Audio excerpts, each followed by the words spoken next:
FATF کی grey list سے پاکستان نکل آیا، اور اس کا کریڈٹ بڑا کریڈٹ جو ہے وہ chief of army staff general Qamar Javed Bajwa کو جاتا ہے۔ انہوں نے کردار ادا کیا پاکستان کو FATF سے نکالنے کے لیے، اور میں نے آپ کو بتایا کہ پاکستان کی اقتصادی صورتحال ہو یا خارجہ محاذ پہ جو پاکستان کے کچھ معاملات ہیں، ان میں بھی پاکستان کا آرمی چیف جو بھی ہو وہ بڑے اہم کردار کا حامل ہوتا ہے۔ اس لیے پاکستان میں نئے آرمی چیف کی تقرری کو لے کر تمام لوگ جو ہیں وہ نظریں لگا کے بیٹھے ہوئے ہیں، اور وہ یہ انتظار کر رہے ہیں کہ کون نیا آرمی چیف ہوگا۔ اب صورتحال بڑی دلچسپ ہے، وہ اس طرح سے کہ اس کا ایک طریقہ کار یہ ہے کہ 4 سے 5 ناموں پر مشتمل ایک سمری GHQ سے جاتی ہے وزارت دفاع کو، اور وزارت دفاع وہ سمری بھجواتی ہے وزیر اعظم کو۔ وزیر اعظم جو بھی اس وقت ہوتے ہیں یا جو اس وقت ہیں، وزارت دفاع کی طرف سے آنے والے ان ناموں پر مشتمل سمری کو خود دیکھتے ہیں، اس کے بعد وہ چاہیں تو کابینہ کے ساتھ مشاورت کر لیں، اور چاہیں تو جو سبکدوش ہونے والے آرمی چیف ہیں ان کے ساتھ مشاورت کر لیں، اور اس کے بعد وہ ایک نام اپروو کر کے تو صدر مملکت کو بھجوا دیتے ہیں، اور صدر مملکت پھر چیف آف آرمی سٹاف کی تقرری کر دیتے ہیں۔ اب اس میں ایک بڑی دلچسپ بات یہ ہے کہ اس وقت پاکستان میں پاکستان مسلم لیگ نون کی سربراہی میں PDM کی حکومت ہے، اور پاکستان مسلم لیگ نون کو یہ اعزاز حاصل ہے کہ 70 کی دہائی کے بعد سے پاکستان میں جو 10 آرمی چیف آئے ہیں ان میں آدھے سے زیادہ چیف آف آرمی سٹاف کے عہدے پر جو تقرری ہے وہ پاکستان مسلم لیگ نون کے قائد اور سابق وزیر اعظم میاں نواز شریف نے کی ہے۔ اب میاں نواز شریف صاحب موجودہ وزیر اعظم کے بڑے بھائی ہیں، یعنی آدھے سے زیادہ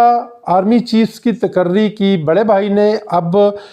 یہ تقرری کرنی پڑ رہی ہے چھوٹے بھائی کو۔ تو اس میں کوئی شک نہیں کہ جو چھوٹے بھائی ہیں وہ آرمی چیف کی تقرری کے حوالے سے بڑے بھائی سے گائیڈ لائن لے رہے ہیں۔ انہوں نے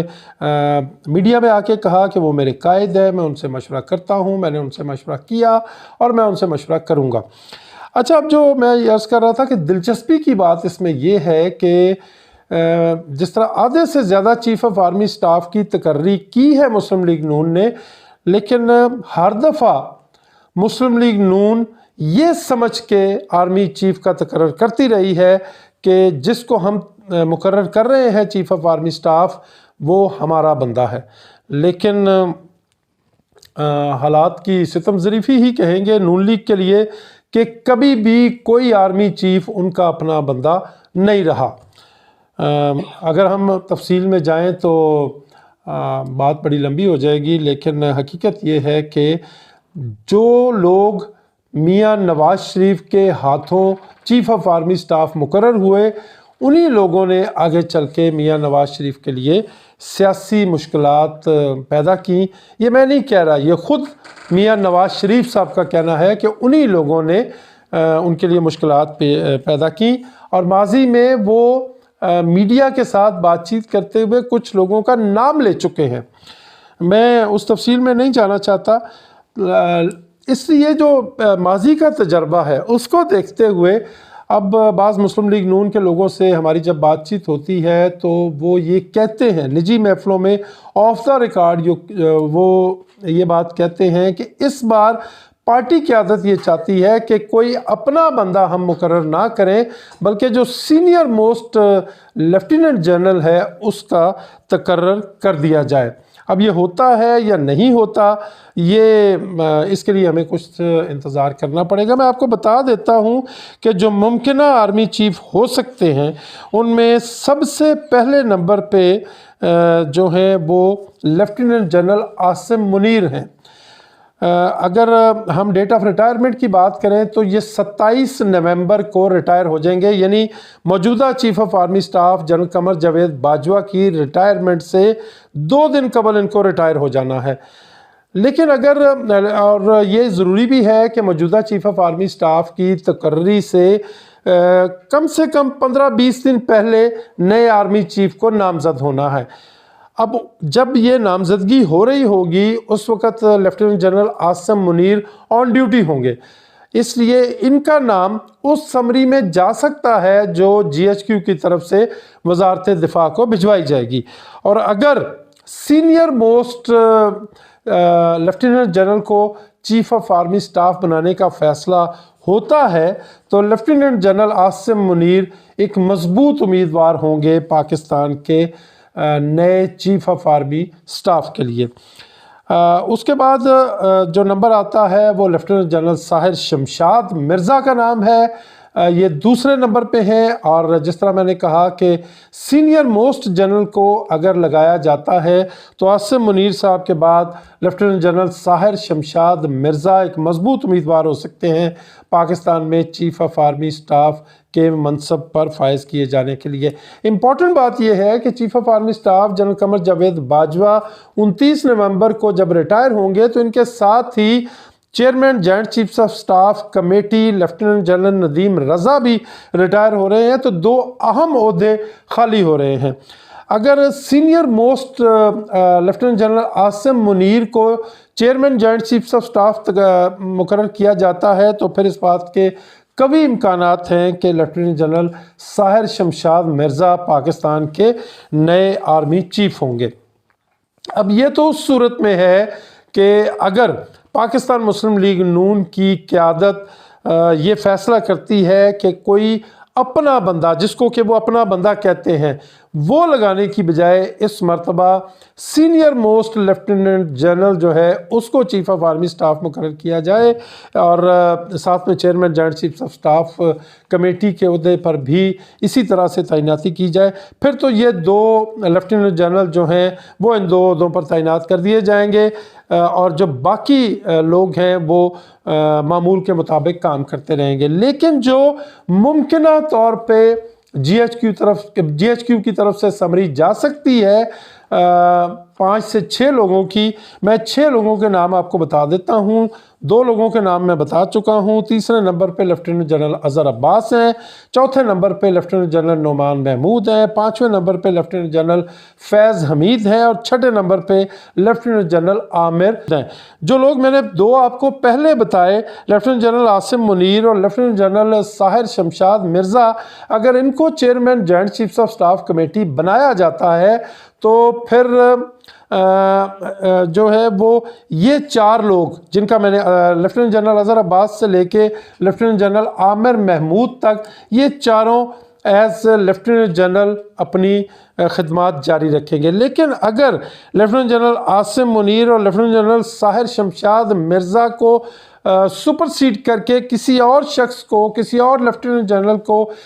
پاک فوج کی کمان جو ہے ان کے حوالے کی جاتی ہے تو پھر جو سینئر جنرلز ہوں گے روایت کے مطابق سپرسیڈ ہونے کے بعد وہ استعفیٰ دے دیں گے۔ یہ صورتحال آئندہ دنوں میں واضح ہو جائے گی کہ آیا سینئر موسٹ کو لگایا جاتا ہے یا جو سینئر موسٹ ہیں ان کو سپرسیڈ کر کے دوسرے جو لیفٹیننٹ جنرلز ہیں ان کو لگایا جاتا ہے۔ میری دانش کے مطابق جو شخصیت لیفٹیننٹ جنرل کے طور پہ پاک فوج میں خدمات سر انجام دیتی ہے وہ کوالیفائی کرتی ہے کہ اس کو چیف آف آرمی سٹاف لگایا جائے، اور اگر کسی سینئر موسٹ کو لگا دیا جائے تو اس سے بڑی اچھی بات اور کوئی ہو نہیں سکتی۔ اب جو امتحان ہے اصل میں پاکستان مسلم لیگ نون کا، میں نے آپ سے عرض کیا کہ یہ بڑی امپورٹنٹ کر رہی ہے، اور امتحان اس اعتبار سے ہے کہ میاں شہباز شریف صاحب یہ کہہ تو رہے ہیں کہ یہ ان کا آئینی اختیار ہے، لیکن پورے اعتماد کے ساتھ وہ اس معاملے میں موو نہیں کر پا رہے۔ میں نے آپ سے عرض کیا کہ کچھ ٹھیک 1 مہینہ رہ گیا ہے موجودہ chief of army staff general Qamar Javed Bajwa کی ریٹائرمنٹ میں، اور وہ یہ کہہ بھی چکے ہیں 1 سے زیادہ مرتبہ کہ وہ ایکسٹینشن نہیں لیں گے اور 29 نومبر کو مدت ملازمت پوری کرنے کے بعد ریٹائر ہو جائیں گے۔ اصولی طور پہ روایت کے مطابق ہونا یہ چاہیے کہ اب سے چند ہفتے پہلے ہی نئے آرمی چیف کی نامزدگی کا عمل جو ہے وہ شروع ہو جانا چاہیے تھا، لیکن گنتی کے چند دن رہ گئے ہیں، لیکن ابھی تک جی ایچ کیو کی طرف سے کوئی سمری نہیں بھجوائی گئی وزارت دفاع کو، اور اگر وزارت دفاع کو نہیں بھجوائی گئی تو ڈیفینیٹلی وزیر اعظم شہباز شریف کو بھی سمری نہیں بھجوائی گئی۔ وزیر اعظم شہباز شریف یہ چاہ رہے ہیں کہ GHQ سے سمری بھجوائی جائے، لیکن کسی میں ہمت نہیں ہو رہی موجودہ chief of army staff general Qamar Javed Bajwa کو یہ کہنے کی کہ آپ ہمیں نئے آرمی چیف کی تقرری کے لیے سمری بھجوائیں۔ کیوں ہمت نہیں ہو رہی؟ اس لیے ہمت نہیں ہو رہی کہ بقول عمران خان صاحب کے یہ جو موجودہ حکومت ہے یہ بیساکھیوں پہ کھڑی ہے، اور میں پورے وثوق سے نہیں کہہ سکتا، لیکن ملک میں یہ تاثر عام ہے کہ chief of army staff general Qamar Javed Bajwa صاحب کے دو ٹوک اعلان کے باوجود اس بات کا امکان موجود ہے کہ کسی نہ کسی طرح سے جنرل قمر جاوید باجوہ صاحب کا کردار پاکستان کے معاملات میں موجود رہے گا۔ ایک اطلاع یہ ہے کہ جنرل قمر جاوید باجوہ صاحب کو chairman joint chiefs of staff committee بھی بنایا جا سکتا ہے، اور اس کے علاوہ بھی کچھ اطلاعات ہیں، لیکن چونکہ وہ ابھی میچور نہیں ہوئی اس لیے آپ کے ساتھ ان کو شیئر نہیں کیا جا سکتا، لیکن یہ بات طے ہے کہ نئے چیف آف آرمی سٹاف کی تقرری کے حوالے سے گنتی کے چند دن باقی رہ گئے ہیں۔ یہ جو ہفتہ شروع ہونے جا رہا ہے پیر سے، یعنی 31 اکتوبر سے جو ہفتہ شروع ہونے جا رہا ہے نئے چیف آف آرمی سٹاف کی تقرری کے حوالے سے، اس ہفتے کو غیر معمولی قرار دیا جا رہا ہے، اور میں پورے وثوق سے کہہ سکتا ہوں کہ اگر اس ہفتے میں نئے چیف آف آرمی سٹاف کی تقرری کا عمل شروع ہو گیا تو اس کے پاکستان کے تمام شعبوں پہ اثرات مرتب ہوں گے۔ اب تک اتنا ہی، اپنا بہت خیال رکھیے گا، اور اپنے اس چینل کا بھی اللہ نگہبان۔